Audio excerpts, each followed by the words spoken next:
మేషరాశి ప్రేక్షకులకు స్వాగతం. 2026 ఏప్రిల్ మాసంలో మేషరాశి వాళ్ళ ఫలాఫలాలు. ముఖ్యంగా ఈ ఒక మాసంలో గ్రహ సంచారాన్ని గమనిద్దాం. శని మీనరాశిలో సంచారం, గురువు మిథున రాశిలో సంచారం, రాహు కుంభంలో సంచారం, కేతు సింహ రాశిలో సంచారం. అలానే సూర్యుడు ఏప్రిల్ 14వ తేదీ వరకు మీనరాశిలో సంచారం, ఏప్రిల్ 14వ తేదీ తర్వాత మేషరాశిలోకి ప్రవేశిస్తున్నారు. ఇక కుజుడు ఏప్రిల్ 2వ తేదీ కుంభం నుంచి మీనరాశిలోకి ప్రవేశిస్తున్నారు. బుధుడు కూడా ఏప్రిల్ 11వ తేదీ కుంభరాశి నుంచి మీనరాశిలోకి ప్రవేశిస్తున్నారు. ఇక శుక్రుడు ఏప్రిల్ 19వ తేదీ మేషరాశి నుంచి వృషభ రాశిలోకి ప్రవేశిస్తున్నారు. ఈ గ్రహ సంచార రీత్యా మేషరాశి వాళ్ళకి ముఖ్యంగా ఈ మార్చి మాసంలో లాభస్థానంలో గ్రహ సంచారం ఏర్పడింది. అంటే 4 గ్రహాల ఒక సంచారం జరిగింది, చతుర్గ్రహ కూటమి. ఈ మార్చి 15వ తేదీ తర్వాత లాభస్థానంలో ఉంటున్న సూర్యుడు వ్యయస్థలంలోకి ప్రవేశించారు.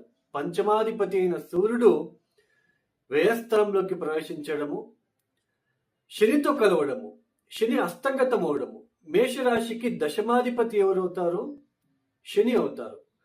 పంచమాధిపతి అయిన సూర్యుడు శనితో, దశమాధిపతి అయిన శనితో వ్యయస్థానంలో కలవడము, అస్తంగతం అవడం అనేది ఉద్యోగ విషయాలలో ఏదైనా ఒత్తిడి మీరు ఫేస్ చేస్తూ ఉంటారు. ఉద్యోగం పోతుందనో, లేదా ఉద్యోగ విషయాలు ఏదైనా కాన్ఫ్లిక్ట్స్, వివాదాలు ఎదుర్కోవడం లాంటిది, లేదా ఆరోగ్య విషయాల్లో ఖర్చులు పెరగడం లాంటిది, నిద్రాహీనత, ఒత్తిడి ఎదుర్కోవడము, ఇలాంటివి చోటు చేసుకునే ఆస్కారాలు ఉంటాయి. అంటే 12వ స్థానంలో ఈ శని లాంటి గ్రహంతో సూర్యుడు పంచమాధిపతి కలవడము, అంటే మెంటల్ టెన్షన్స్.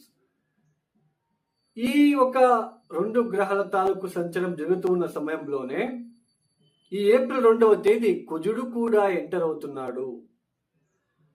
మీ రాష్ట్రాధిపతినే 12వ స్థానంలో శనితో, సూర్యుడితో కలవడం అనేది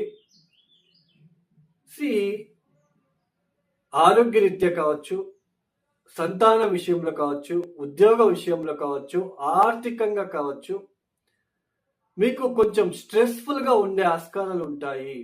రాష్ట్రాధిపతినే 12వ స్థానంలో సంచారం చేస్తూ శనితో డీప్ కంజక్షన్ అవుతూ 6వ స్థానాన్ని చూస్తాడు. కాబట్టి some health related, health point of view, some muscles related, bones related, లేదా బాగా స్ట్రెస్ అని అనిపించడము, ఏ పని చేయకుండా ఊరినే ఉందామని అనిపించడము, ఎక్కువ పని చేసినప్పుడు ఎంత టైర్డ్ అవుతుందో ఇప్పుడు ఏ పని చేయకుండానే టైర్డ్ అని అనిపించడము, ఇలాంటివి ఫేస్ చేస్తూ ఉండడానికి, సంతానపరమైన అనవసరమైన ఖర్చులు పెరగడము, సంతానపరమైన విషయాల్లో ఆలోచనలు పెరగడము, ఉద్యోగ విషయాలలో ఆలోచనలు పెరగడము, నిద్రాహీనత, చెడు ఆలోచనలు, ఇలాంటివి మీరు ఫేస్ చేస్తూ ఉన్న సమయంలోనూ కూడా మిమ్మల్ని కాస్తలో కాస్త ఈ విషయాల నుంచి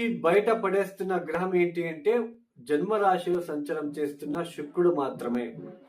ఈ 12వ స్థానంలో ఇలాంటి పాపగ్రహాల యొక్క సంచారం జరుగుతున్న సమయంలోనూ కూడా జన్మరాశిలో ఉంటున్న శుక్రుడు వలన కాస్తలో కాస్త ఆర్థికంగా అప్పుడప్పుడు సర్దుబాటు అవ్వడము, మీకు గుర్తింపు ఈ 12వ స్థానంలో ఉంటున్న పంచమాధిపతి సూర్యుడే శనితో కలవడం వలన ఒక గుర్తింపు ఎక్కడో ఒక చోటు తగ్గి ఉండే ఆస్కారాలు ఉంటుంది. అలాంటి సమయంలోనూ కూడా ఈ జన్మరాశిలో ఉంటున్న శుక్రుడు ఆ గుర్తింపును మళ్ళీ తిరిగి మీకు తెచ్చి ఇవ్వడము, ఆర్థిక విషయాల్లో కాస్త సర్దుబాటు అవ్వడము, అలానే ఏదైనా సరే, ఏ పని అయినా సరే మీకే అది రావడము, ఇలాంటివి కొంచెం ప్లెజెంట్నెస్ ని క్రియేట్ చేయడము, ఇలాంటివి చోటు చేసుకునే ఆస్కారాలు ఈ శుక్రుడు వలన మీకు అనుకూలతలు ఏర్పడుతున్నాయి ఈ మాసం అంతా కూడా. తర్వాత 2వ స్థానంలోకి వెళ్ళిపోతాడు శుక్రుడు, ఓన్ హౌస్, మళ్ళీ ఆర్థిక విషయాలు కూడా మీకు చాలా పెద్దగా డిస్టర్బెన్సెస్ కాకుండా డబ్బుని సర్దుబాటు చేయడంలో శుక్రుడు మీకు సహాయం చేస్తాడు. మంచి మంచి భోజనాలు కూడా ఇలాంటివి చోటు చేసుకునే ఆస్కారాలు ఉంటాయి. అలానే తృతీయ స్థలంలో గురువు ఒక సంచారము. తృతీయ స్థలంలో గురువు యోగించడు, ఎక్స్పాన్షన్ ప్లానెట్. ముఖ్యంగా ఎవరికి కూడా కష్టాలతో కూడిన జీవితం అనేది ఎవరు కోరుకోరు. మనకు ఈజీగానే రావాలి, కష్టపడకుండానే అంతా మనకి రావాలి అని కోరుకునే మనస్తత్వమే ఎక్కువగా ఉంటుంది.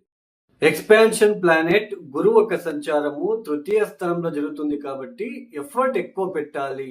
ఎఫర్ట్ ఎక్కువ పెట్టాల్సిన ప్రమేయము, ఒక పని కోసము ఎక్కువ మీరు ఎఫర్ట్ పెట్టాల్సిన ప్రమేయాలు ఏర్పడుతూ ఉంటాయి. జర్నీస్ ఎక్కువగా ఉంటాయి ఈ సమయంలో.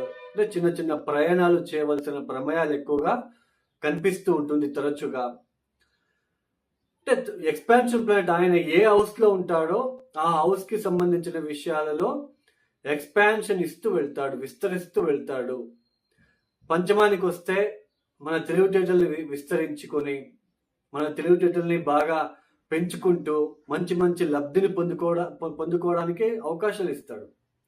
అదే లాభస్థానంలో వచ్చినప్పుడు ఆర్థిక విషయాలలో, అలానే ఒక సంఘంలో గౌరవ మర్యాద విషయాల్లో మంచిగా మీకు ఎక్స్పాన్షన్ చేస్తూ వెళ్తాడు. అదే 6వ స్థానంలోకి వస్తే కొంచెం కాన్ఫ్లిక్ట్స్ ని, వివాదాలని, ఆరోగ్య విషయాల ఇబ్బందుల్ని, అట్లాంటి విషయాలు ఎక్స్పాన్షన్ చేస్తూ వెళ్తాడు. అంటే ఎక్స్పాన్షన్ ప్లానెట్ 3rd హౌస్ లో రావడం అనేది, 3rd హౌస్ లో సంచారం చేయడం అనేది ఎక్కువ ఎఫర్ట్ పెట్టాలి ఈ సమయంలో. ఎంత ఎఫర్ట్ పెడితే మీకు అంత మంచిది. అంటే ఈజీగా అయితే ఏది రాదు. ఇక ఈ యొక్క ఏప్రిల్ మాసంలో 14వ తేదీ తర్వాత సూర్యుడు మీ జన్మరాశిలోకి ప్రవేశిస్తున్నారు. పంచమాధిపతి అయిన సూర్యుడు జన్మరాశిలో ప్రవేశించడము చాలా మంచిది అండి. మీరు ఎంత సూర్యుడికి ఆరాధన చేస్తారో, సూర్య ఆదిత్య హృదయము, సూర్య నమస్కారాలు మీరు ఎంత చేస్తారో ఈ సమయంలో రెట్టింపు ఫలితాలని, అలానే శ్రీరాముడికి మీరు ఎంత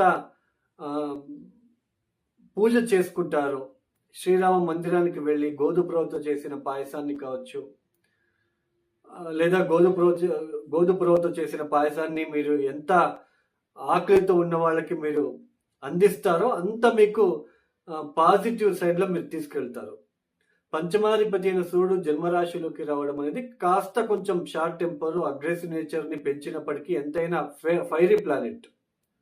అందులోనూ ఉచ్చస్థానంలోకి ప్రవేశించడము కాస్త ఈగో క్లాషెస్, కొంచెం ఈగో పెరగడం లాంటిది, కొంచెం స్ట్రైట్ ఫార్వర్డ్గా మాట్లాడడం లాంటిది, ఇలాంటివి చోటు చేసుకునే ఆస్కారాలు ఎక్కువగా ఉంటాయి. ఎక్సెస్ ఆఫ్ హీట్ కూడా అయ్యే ఆస్కారాలు, ఇలాంటివి చోటు చేసుకునే ఆస్కారాలు ఉంటాయి. కాబట్టి కొంచెం సూర్యుడి కోసం మీరు కొన్ని పరిహారాలు చేసుకుంటే మీకు ఇంకా మంచిది.